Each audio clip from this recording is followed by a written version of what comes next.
नमस्कार, स्वागत है आप सभी का डीडी न्यूज में। आपके साथ न्यूज 18 लेकर हाजिर हूं मैं संध्या शर्मा। आइए बुलेटिन की शुरुआत करते हैं हेडलाइंस के साथ। पश्चिम बंगाल में दूसरे चरण के मतदान से पहले भाजपा, टीएमसी, कांग्रेस समेत सभी राजनीतिक पार्टियों ने प्रचार में झोंकी ताकत। पीएम मोदी आज दमदम और जादवपुर में विजय संकल्प सभाओं को करेंगे संबोधित। अमित शाह करेंगे पत्रकारों को संबोधित। चुनाव आयोग ने पश्चिम बंगाल में पहले चरण के बाद जारी की पोस्ट पोल गाइडलाइंस। निगरानी कैमरा और वीडियो डेटा संभालने से जुड़े नए निर्देश होंगे लागू। सेक्टर अधिकारी की निगरानी में रखे जाएंगे कैमरे।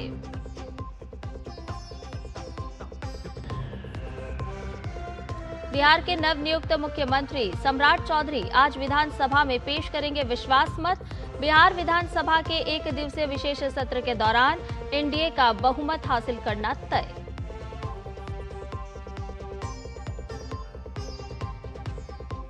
राष्ट्रीय पंचायती राज दिवस आज। भारत के लोकतांत्रिक सफर में इस महत्वपूर्ण उपलब्धि के 33 वर्ष हुए पूरे। देश में पंचायती राज व्यवस्था ने बदली गांव की तस्वीर।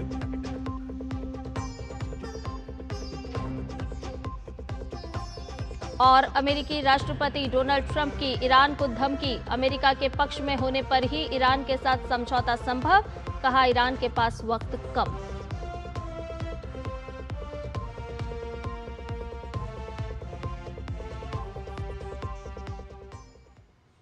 सभी खबरें विस्तार के साथ। पश्चिम बंगाल में पहले चरण में बम्पर वोटिंग के बाद दूसरे चरण के लिए धुआंधार प्रचार जारी है।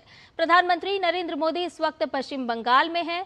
वो लगातार बंगाल में चुनाव प्रचार कर रहे हैं। प्रधानमंत्री नरेंद्र मोदी ने एक्स पर एक वीडियो साझा किया है।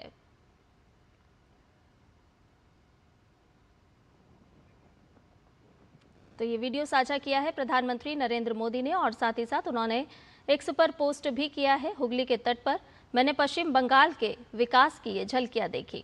प्रधानमंत्री ने मां गंगा को याद किया और आज एक वीडियो भी साझा किया। हर बंगाली के लिए गंगा का एक बहुत ही खास स्थान होता है। प्रधानमंत्री ने एक्स पर जो पोस्ट किया उसमें उन्होंने ये बात लिखी और कहा कि कोई कह सकता है कि गंगा बंगाल की आत्मा में बहती है, तो हर बंगाली के लिए गंगा का खास महत्व होता है। प्रधानमंत्री नरेंद्र मोदी ने ये बात सोशल मीडिया प्लेटफॉर्म पर लिखी और साथ ही साथ ये वीडियो भी साझा किया है प्रधानमंत्री नरेंद्र मोदी ने।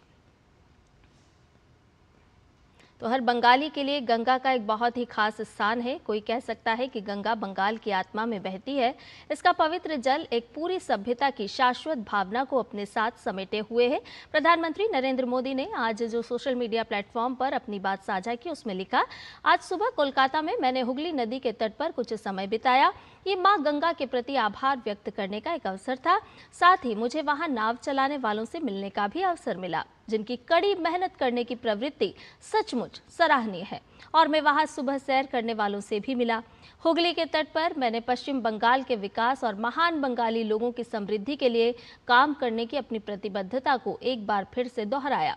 साथ ही उन्होंने लिखा कि हुगली नदी के किनारों से कुछ और झलकियां भी। और इसके साथ साथ प्रधानमंत्री ने ये वीडियो भी साझा किया है। इस विशाल नदी की तस्वीरें खींचने की कोशिश की। साथ ही विद्यासागर सेतु और हावड़ा ब्रिज की भी करीब से झलक मिली। प्रधानमंत्री नरेंद्र मोदी आज पश्चिम बंगाल में 2 विजय संकल्प सभाओं को संबोधित करेंगे। प्रधानमंत्री नरेंद्र मोदी पहले दमदम में विजय संकल्प सभा को संबोधित करेंगे और उसके बाद फिर जादवपुर में भी एक चुनावी रैली करेंगे। इसके साथ ही भाजपा के वरिष्ठ नेता और गृह मंत्री अमित शाह 2 जनसभाओं को संबोधित करेंगे और एक रोड शो भी करेंगे। अमित शाह हिंगलगंज और उत्तरपाड़ा में चुनावी जनसभा करेंगे और शाम को जगत दल विधानसभा में रोड शो करेंगे। इसके साथ ही अमित शाह आज कोलकाता में पत्रकारों को संबोधित भी करेंगे। अब एक तरफ बीजेपी लगातार धुआंधार प्रचार कर रही है, तो वहीं दूसरी तरफ राज्य में सत्तारूढ़ टीएमसी और कांग्रेस ने भी ताकत झोंक रखी है। ममता बनर्जी लगातार डोर टू डोर प्रचार कर रही हैं। उनके साथ अभिषेक बनर्जी भी लगातार चुनावी रैलियों को संबोधित कर रहे हैं। वहीं कांग्रेस ने भी चुनाव प्रचार में अपनी पूरी ताकत लगा रखी है। पश्चिम बंगाल में कल हुए पहले चरण के चुनाव में रिकॉर्ड 92.88% मतदान हुआ। कल बंगाल में पहले चरण में 152 सीटों पर मतदान हुआ। इस दौरान हिंसा, मतदाताओं को डराने धमकाने और उम्मीदवारों पर हमले की छिटपुट घटनाएं भी हुई। मुख्य निर्वाचन आयुक्त ज्ञानेश कुमार ने कहा कि आजादी के बाद से पश्चिम बंगाल में दर्ज अब तक का सर्वाधिक मतदान प्रतिशत है। बंगाल की कूच बिहार और दक्षिण दिनाजपुर सीट पर 95% से अधिक मतदान और अलीपुरद्वार, बांकुरा, बीरभूम, जलपाईगुड़ी, झाड़ग्राम, मालदा, मुर्शिदाबाद, पश्चिम बर्धमान, पश्चिमी मेदिनीपुर, पूर्व मेदिनीपुर, पुरुलिया और उत्तर दिनाजपुर सीटों पर 90% से ज्यादा मतदान हुआ है। आयोग द्वारा साझा किए गए आंकड़ों के मुताबिक राज्य में इससे पहले सबसे अधिक मतदान साल 2011 के विधानसभा चुनाव के दौरान 84.72% रहा था। ज्ञानेश कुमार ने बताया कि कल हुए मतदान में महिला मतदाताओं की संख्या पुरुषों से ज्यादा रही, जिसमें महिला मतदाताओं का प्रतिशत 92.69% रहा, जबकि पुरुष मतदाताओं का प्रतिशत 90.92 रहा। तीसरे लिंग के मतदाताओं का प्रतिशत 56.79 रहा। भारी मतदान पर दोनों प्रमुख प्रतिद्वंद्वी दलों द्वारा भारतीय जनता पार्टी और तृणमूल कांग्रेस द्वारा अपने पक्ष में निर्णायक जनादेश मिलने की उम्मीद जताई जा रही है।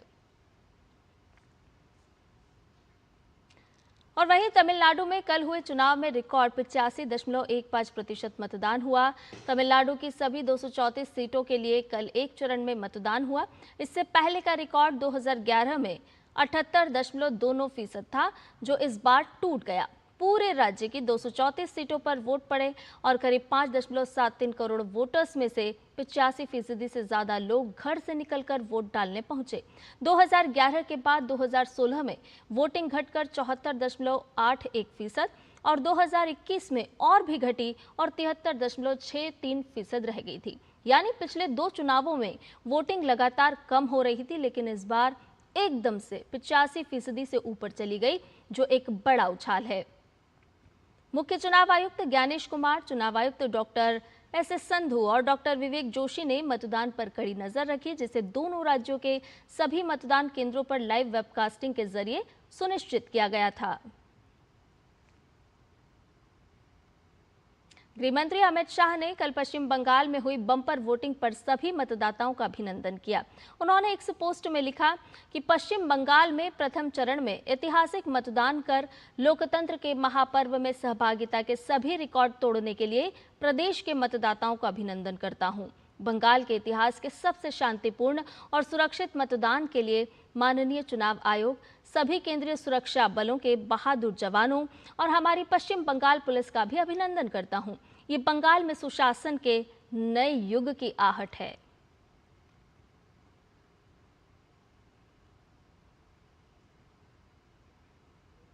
निर्वाचन आयोग ने पश्चिम बंगाल विधानसभा चुनाव के लिए मतदान के बाद एक नया दिशा निर्देश जारी किया है। मतदान संपन्न होने के बाद निगरानी कैमरा और वीडियो डेटा को संभालने के लिए कड़े दिशा निर्देश जारी कर दिए गए हैं। इन दिशा निर्देशों के तहत मतदान केंद्र के कैमरों में इस्तेमाल किए गए एसडी कार्ड को मतदान संपन्न होने के तुरंत बाद नहीं निकाला जा सकता है। इन कैमरों को सेक्टर अधिकारी की निगरानी में रखा जाना चाहिए। इन एसडी कार्ड्स को सहायक रिटर्निंग अधिकारी की उपस्थिति में नामित डेटा संग्रह और प्राप्ति केंद्र पर ही निकाला जा सकता है। मतदान के दौरान लिए गए सभी वीडियो फुटेज को सुरक्षित और व्यवस्थित तरीके से संरक्षित किया जाना चाहिए। मतदान दल या बूथ स्तरीय अधिकारी के सभी सदस्य कैमरा उपकरण को पूरी तरह हटाए जाने तक मतदान केंद्र पर मौजूद रहेंगे। इस बीच दूसरे चरण के मतदान के लिए वेबकास्टिंग का ट्रायल आज सुबह शुरू हो गया। ये अभ्यास 3 चरण में संचालित किया जाएगा। 294 सदस्यीय पश्चिम बंगाल विधानसभा चुनाव के पहले चरण का मतदान कल संपन्न हो गया। दूसरे चरण का मतदान 29 अप्रैल को होगा और फिर बारी होगी 4 मई की, जिस दिन होगी मतगणना।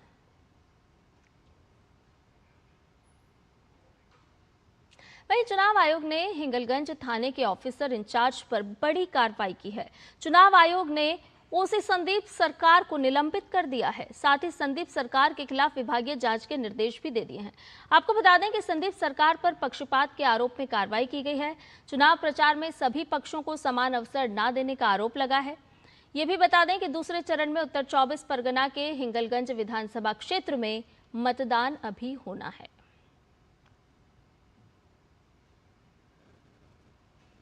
खबरों में बढ़ते हैं आगे। रेल मंत्री अश्विनी वैष्णव ने रेलवे के आधुनिकीकरण पर अखबार में एक आलेख लिखा है। इसमें उन्होंने 2014 से लेकर अब तक पटरियों के नवीनीकरण, मशीनीकरण में वृद्धि, ट्रेनों की बढ़ती रफ्तार, सुरक्षा, बाड़बंदी, ट्रैक मैनेजमेंट सिस्टम, आधुनिक इंफ्रास्ट्रक्चर और हादसों में कमी जैसे मुख्य बिंदुओं पर विचार साझा किए हैं। केंद्रीय मंत्री ने लिखा है कि 2014 से 55,000 किलोमीटर पटरियों का नवीनीकरण हुआ, 44,000 किलोमीटर ट्रैक पर 260 मीटर लंबे रेल पैनल बिछे और इसके साथ साथ 80,000 किलोमीटर ट्रैक पर मजबूत पटरियां भी बिछाई गईं। रेल और वेल टूटने की घटनाएं 90% तक घटी हैं। ट्रैक मशीनों की कुल संख्या 1,785 तक पहुंची।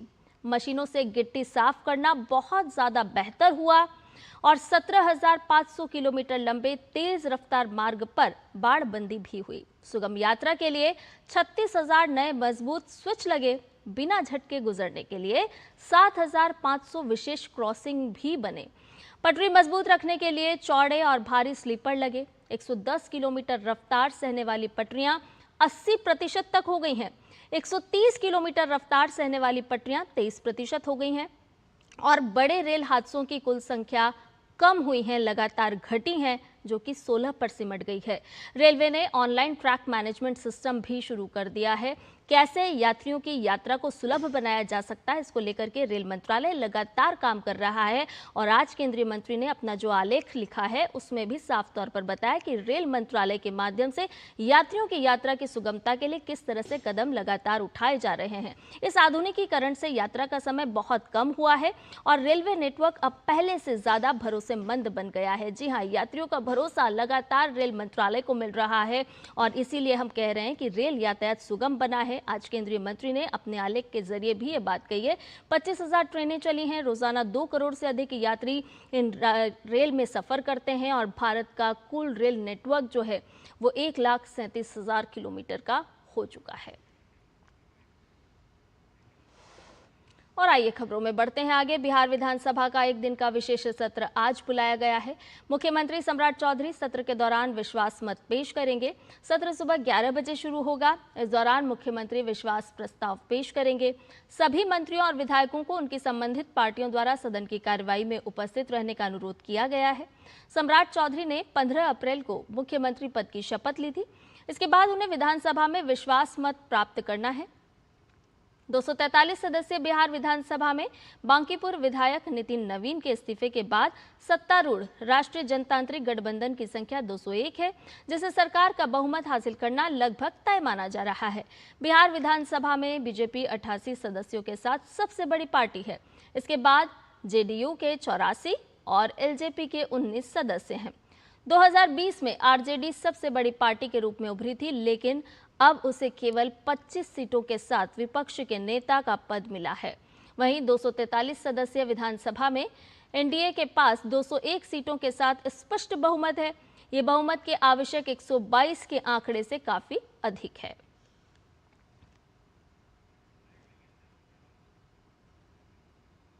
बुलेटिन में खबरें और भी हैं, लेकिन फिलहाल रुकना एक छोटे से ब्रेक के लिए, जल्द हाजिर होंगे।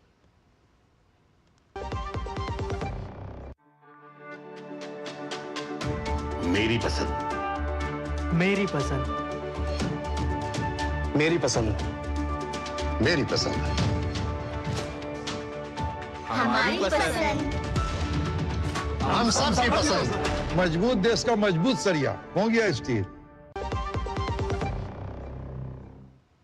ब्रेक के बाद न्यूज़ 18 में आपका एक बार फिर से स्वागत है। खबरों में बढ़ते हैं आगे। जम्मू कश्मीर में बारामूला पुराने कस्बे की अल मुस्तफ़ा कॉलोनी में कल उस समय दहशत फैल गई जब एक तेंदुआ अपने 3 शावकों के साथ एक घर में घुस गया।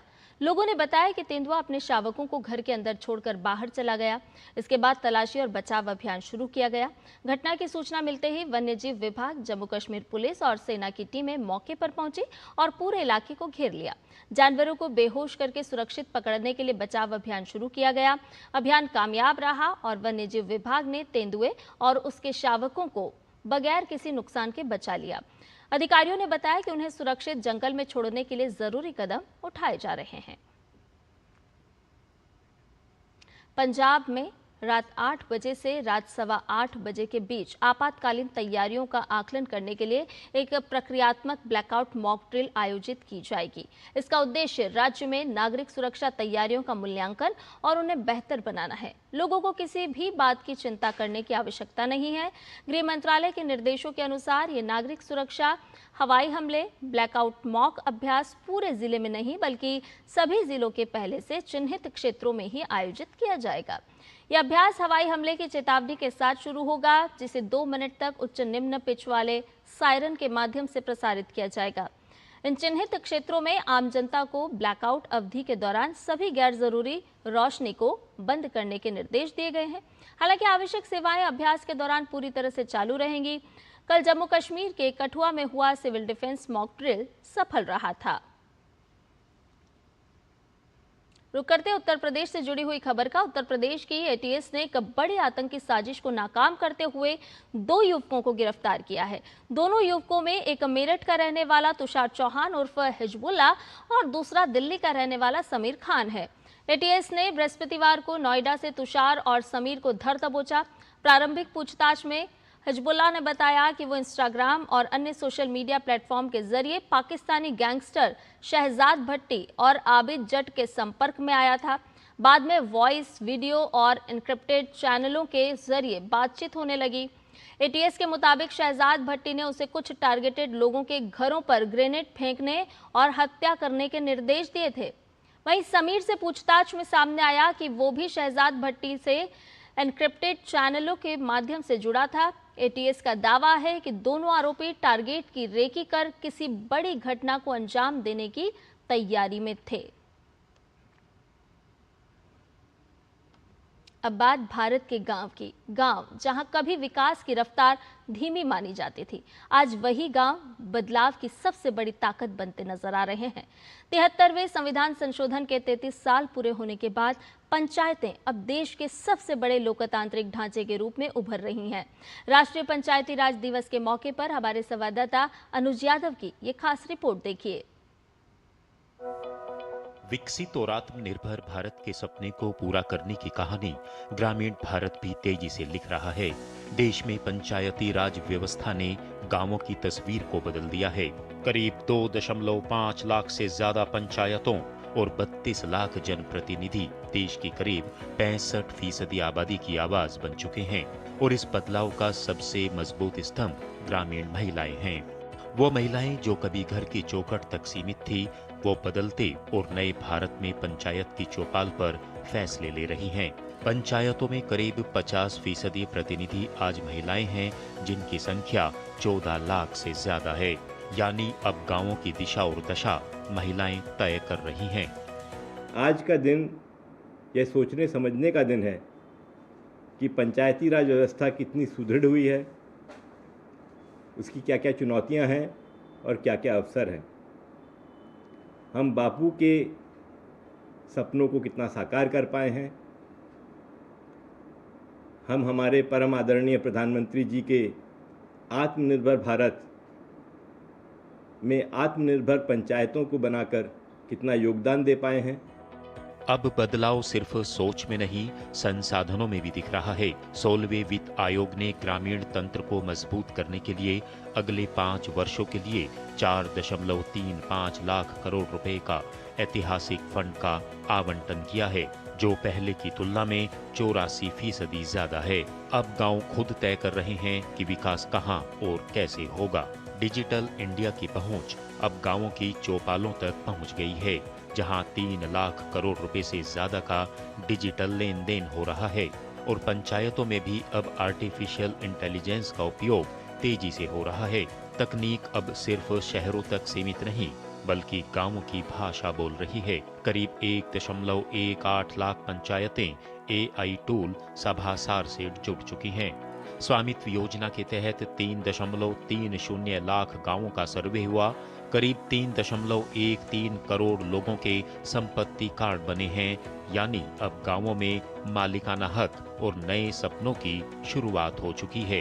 ग्रामीण लोगों को अब बैंकिंग सुविधाएं लेना संभव हो सका है।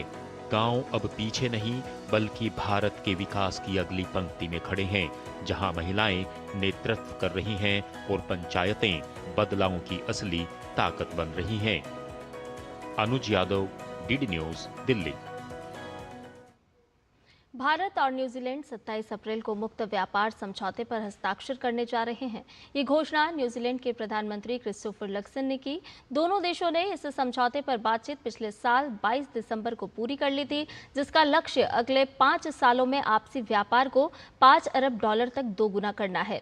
ये भारत द्वारा किए गए सबसे तेज व्यापार समझौतों में से एक है, जिसकी शुरुआत मार्च 2025 में हुई थी और केवल 9 महीनों में इसे पूरा कर लिया गया। प्रधानमंत्री नरेंद्र मोदी और लक्सन ने इस समझौते को मिलकर पेश किया और इसे व्यापक, संतुलित और भविष्य को ध्यान में रखने वाला बताया।